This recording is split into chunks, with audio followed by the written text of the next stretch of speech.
వేసవి వేడిపై దాడి, చల్లటి రిఫ్రెషింగ్ స్టాక్ తో హై.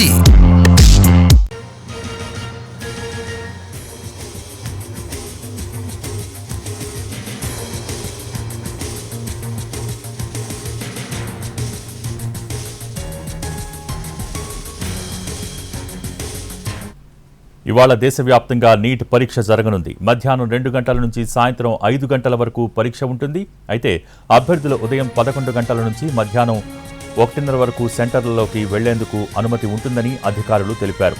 అడ్మిట్ కార్డుతో పాటు ఐడి కార్డు, 2 పాస్పోర్ట్ సైజ్ ఫోటోలను తప్పనిసరిగా తీసుకువెళ్లాలని సూచించారు. ఫోన్, వాచ్, బ్లూటూత్, జ్యువెలరీ మొదలైన వాటికి పరీక్షా కేంద్రంలోకి అనుమతి లేదన్నారు. తెలుగు రాష్ట్రాల్లోనూ నీట్ పరీక్షలకు అన్ని ఏర్పాట్లు పూర్తయ్యాయి.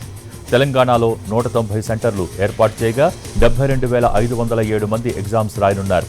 ఏపీలో 65,000 మంది విద్యార్థులు పరీక్ష రాయనున్నారు.